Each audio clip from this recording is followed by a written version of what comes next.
हमें माफिया राज वाली सरकार नहीं चाहिए, माफिया को रौंदने वाली सरकार चाहिए। माफिया को बुलडोजर से रौंदने वाली सरकार चाहिए, और वह केवल डबल इंजन की भाजपा सरकार दे सकती है। हमें कटमनी वाली सरकार नहीं चाहिए, हमें तो इन नौजवानों के हाथों को कार्य देने वाली सरकार चाहिए।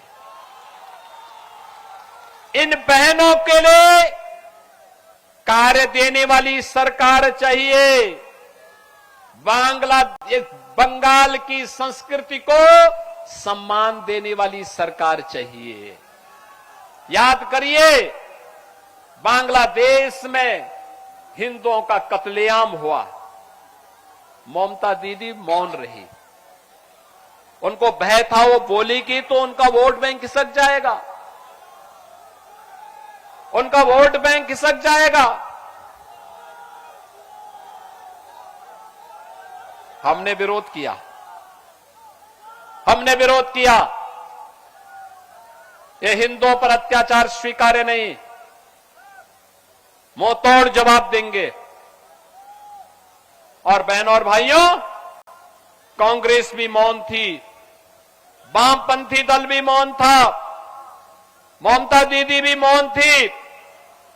इनको लगता था जैसे वहां कुछ हो ही नहीं रहा है।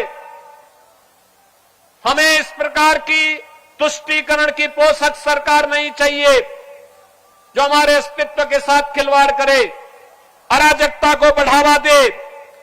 कहीं भी कोई ऐसी स्थिति नहीं होने देनी है।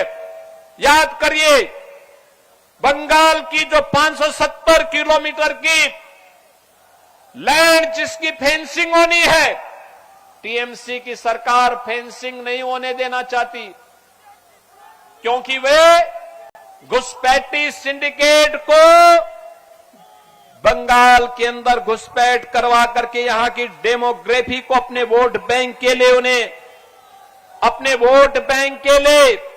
उन्हें इस्तेमाल करना चाहते हैं।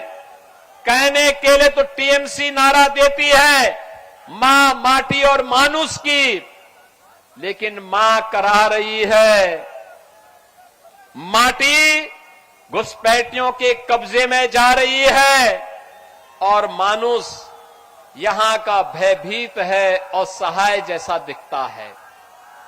बहनों और भाइयों, याद रखना, ये जंगल राज, ये अपराध, ये बंगाल के अस्तित्व के लिए एक संकट है, एक चुनौती है। हमें कभी देश को दिशा देने वाले बंगाल की इस पावन धरा का आह्वान करने के लिए मैं आया हूं। मैं आप सबका आह्वान करने के लिए आया हूं। बंगाल भारत की कल्चरल कैपिटल के रूप में जानी जाती थी। कल्चरल कैपिटल ऑफ इंडिया मानी जाता था बंगाल। भारत को एक नई दिशा देने वाला माना जाता था बंगाल। लेकिन कल्चरल कैपिटल से टीएमसी ने बंगाल को क्राइम कैपिटल बना दिया है। हमें क्राइम कैपिटल नहीं बनने देना है बंगाल की पावन धरा को। और यही कहने के लिए मैं आज आपके पास आया हूं। यहां पर कानून व्यवस्था लगभग ध्वस्त सी है, अराजकता चरम पर है। याद करिए, जहां पर न्यायिक अधिकारी भी सुरक्षित न हो, एक कॉमन मैन की क्या बात करते हैं आप? क्या बात की जा सकती है? आरजी कर मेडिकल कॉलेज में कैसी घिनौनी घटना घटित हुई थी, ममता दीदी मौन थी, क्योंकि टीएमसी के गुंडे उसमें कहीं न कहीं से लिप्त पाए गए थे। और इसीलिए तो ये लोग अब सत्ता संचालन के अधिकारी नहीं हो सकते। इनके देशद्रोही मंसूबों को पूरी तरीके से समाप्त करने का इस समय आ गया है।